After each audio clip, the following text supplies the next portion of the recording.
Howdy folks, welcome to Outback Camp, Outback Cooking Company this week. It's fall in Colorado, which means what? Peaches. The special thing about high elevation fruits, vegetables, alfalfa, and orchards, that type of thing, is that the cool temperatures at night, the nutrients go in and out of the plant. So the sugars will be exponentially higher because of that variation between moderate temperatures in the day, which might be 70 to 85 degrees in some of these places where peaches and vineyards grow in Colorado. It's going to cool all the way off to as low as 40 degrees at night. So that variation in temperature allows the sugars to come back up. Just makes for sweeter crops. Cool temperatures also keep the insects away, which allows crops to grow better without having that insect pressure. And that's what makes Colorado peaches special.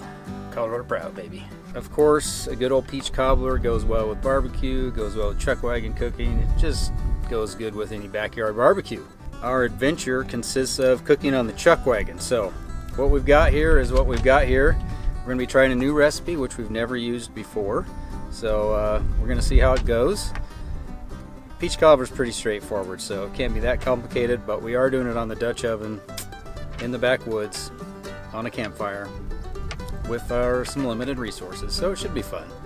So hang around, come along, see how it goes. It should be fun. We're going to make two crusts today, one on the bottom and one on the top. That's kind of a fancy version of peach cobbler. I don't normally do that, but we're trying something a little different today.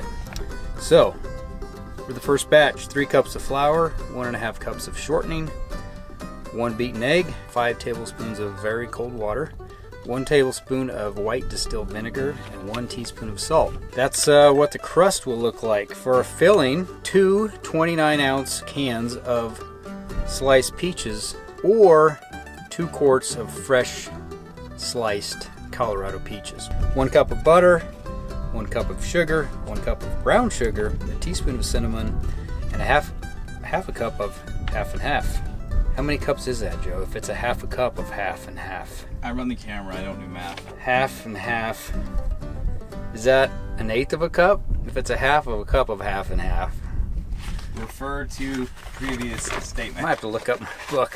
Look up my measuring table book. All right, we've got this brought together where it's real moist and kind of crummy, if you will. Then we're going to add egg, water, vinegar, and salt. Crumby with a B, not crummy like C-R-U-M-M-Y. No, I think crummy. I don't know what it is. Crumbly? Not crumbly. I want to say like crumbs. Like like crumb with a B, like yeah. Crumby. What's crummy? Crummy is bad. Bad. Okay, it's not crummy. It's crumble. It's not. I guess it's crumbly. Pebbly? Is that what they call it? Yeah, I just didn't want to use the word pebbly. I wanted to use the crummy. 1 egg. Cold water, which I've had this in the ice box. It's as cold as it's going to get today. 1, 2, 3, 4, 5. Tablespoon of vinegar. I feel like I need to measure this. I don't think I need too much vinegar. And a teaspoon of salt. I feel like I need to measure that as well. I'm going to stir that together, and then I'm going to put all this in a gallon Ziploc bag, Joe. Forgot I had a paper towel in my pocket already. Alright, we're going to put this in here. This is our bottom pastry dough. I'm just going to roll that out right in the bag.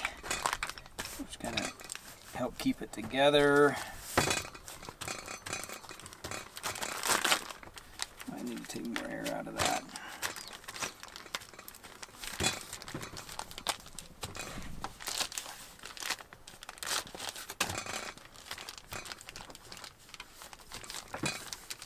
Why are we doing this, you ask, Joe? I can see that. What we're going to do is get a nice flat layer of pastry dough, and then I'm going to lay this right on top of the ice in my cooler. And that's going to make it a little bit easier to work with. Thanks, Jared. I was wondering why you were doing that. Yeah. I'm going to cool that off. All right. Top. Do you remember what the recipe was? 3 cups. 3 cups flour. Flour. That's all I remember, so you're on your own after that. Okay.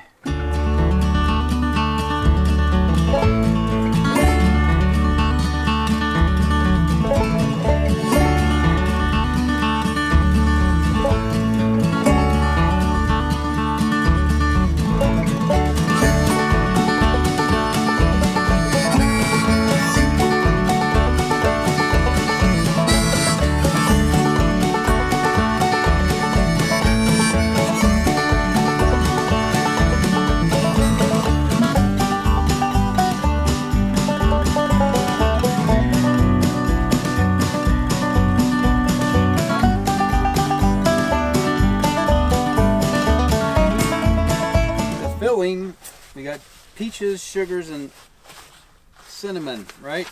2 quarts of peaches, 1 cup of butter, 1 cup of sugar, 1 cup of brown sugar. It's a pretty easy recipe, really. Well, Joe, I thought my butter would be melted already, but I'm going to have to actually put it on the fire. Calling all flies. I was going to say that we thought they were bad in the first phase. About to be working with fruit, butter, and sugar. Yeah, sugar, milk, and butter. Welcome flies.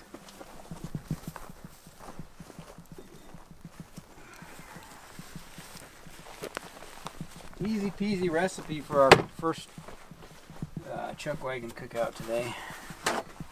Not our first, but first out in new the location here. First out in the field. Yeah, put these peaches up about a month ago, actually.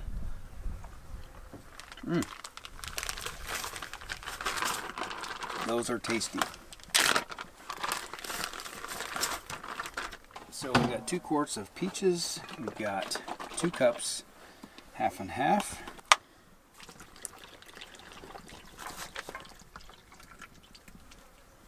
A cup of butter from the fire. Cup of brown sugar, 1 cup of regular sugar. I was making French toast one time and I dumped a bunch of cinnamon in there, and your brother was actually with me. Oh, really? Jared, this is awesome French toast. What was that stuff like? You just dumped it in there. You just dumped a pile of it in there. Well, Elijah, that was cinnamon. I like cinnamon. He's like, you didn't even measure it or anything. You just dumped it in there. Yep. I can hear him. Don't you have to have like a certain recipe? Nope, that is the recipe. Dump as much as you want in there. Now this seems a bit runny to me. That's because I put in too much half and half, Joe. How much were you supposed to put in? Not that much. You were supposed to put in... I was in a hurry. You were supposed to put in just enough. Oh, I put in just too much. Have you ever done that? Yes. We're on the camp trail, and this is what we're going to do. We're going to make do with what you got. Folks, I screwed up. Oh, all that work.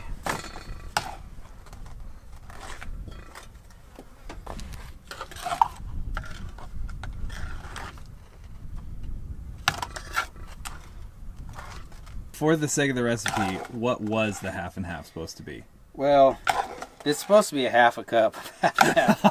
And I got in 2 cups, which is way too much half and half. Join Jared on the Chuckwagon while he tries to keep the cowboys from shooting him.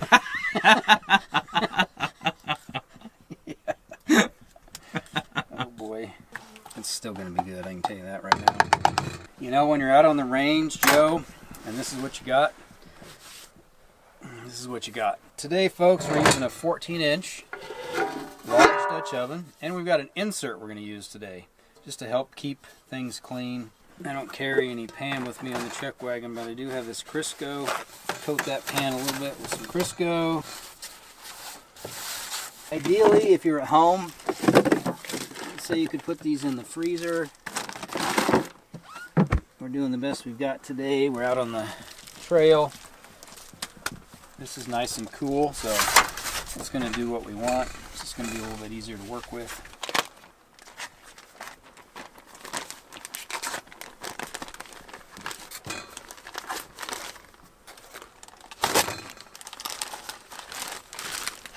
All right, we're pretty close here. I'm going to just push that out.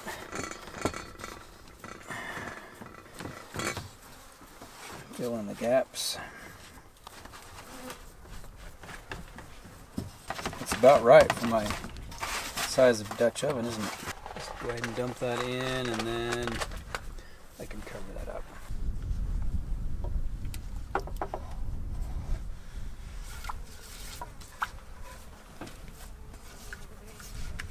All right, I'm going to transfer my baking dish back here to the Dutch oven and work with it from there. That's what it looks like at the moment. We'll set that in the bottom where we're going to cook from. And then I'll show you what we're going to do here. What I'm going to do with the second crust is I'm going to lay it out here. I'm going to square it up, and then I'm going to cut it into strips. Try to make it look a little pretty.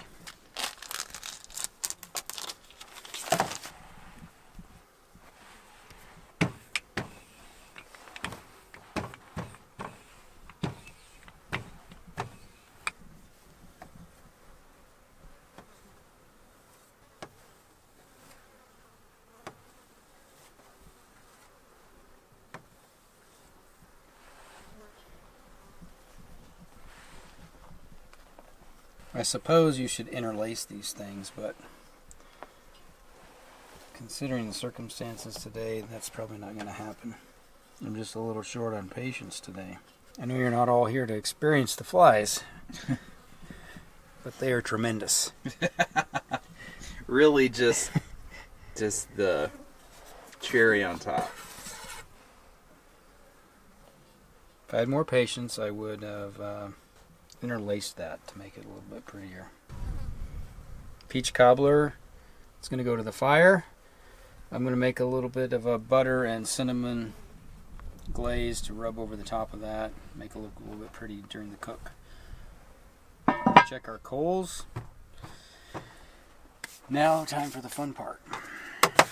You mean this hasn't been the fun part? Yeah, this is fun. I'm having a good time actually.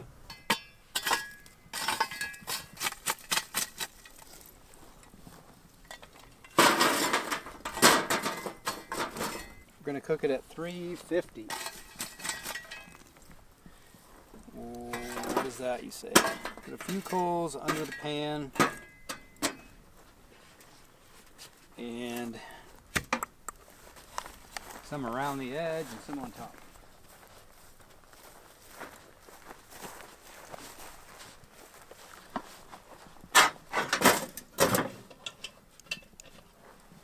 Could cook it down there, but I think that's too hot. I'm not experienced in this hole here today, so I'm just going to keep the fire going down there.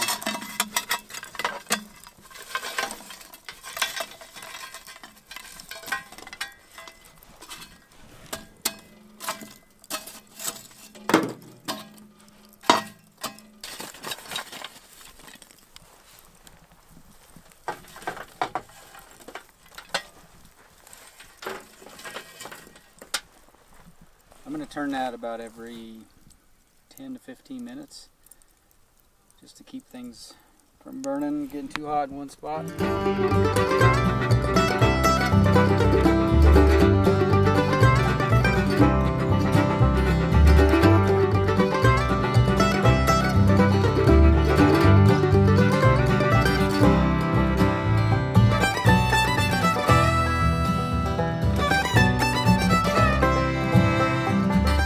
Fika broad here for you.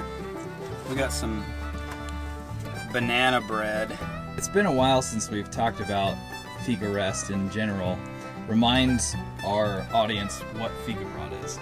Fika broad is the American word bread or snack treat that you have with during fika rest. Fika meaning the Swedish word for coffee. Fika rest, the coffee break.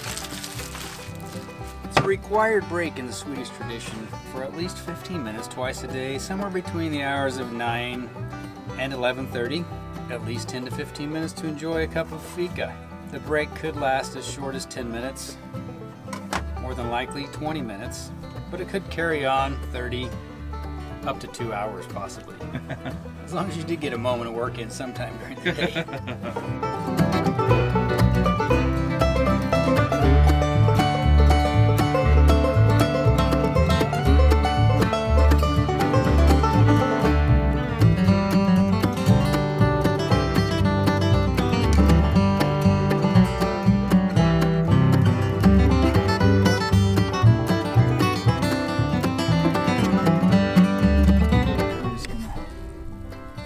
Call it beans and eat it.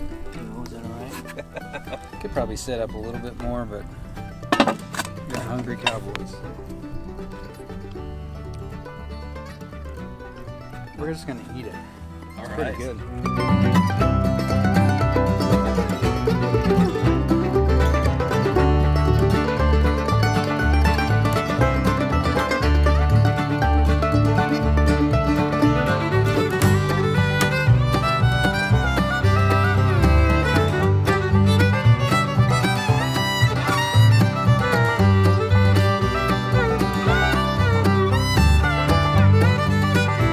As in most things in life, Joe, we had to pivot. But like you said, we pulled it off. The Cowboys are not going away hungry today. We got some Colorado Peach Cobbler. It turned out pretty tasty. We tried somebody else's recipe, which is always fun. We just pulled one out of the hat. Let's go for it. Worked out good. I got caught in conversation. Added a bit too much milk. Half and half. We fixed it. Still turned out great. Had a good time cooking on our campfire here. As always, the coffee was good. The fellowship was awesome. That's really what it's all about, right, Joe? Absolutely. Slowing down, taking a little time, feeding the crew. Where's my TikTok dance, Joe? What is that? I don't know, but I do think you're pretty obsessed with finding one. You know, most people do TikTok dances that somebody else made. So you just need to find one and learn one. You don't have to create one from scratch, unless you want to. The Colorado Cobbler dance. What is that? I don't know what it is. I don't have it. I promise I'll practice more, but it is good peach cobbler. Thanks for tuning in today, guys. Thanks for hanging out at the Chuckwagon. It's been awesome. It's been fun. We'll see you next week. If you got a recipe that you want us to try, throw it out at us. We might occasionally draw one out of the hat, just for fun. Maybe someone will give us something really hard, like Chuckwagon, I don't know, like beef Wellington or something like that. That sounds fun.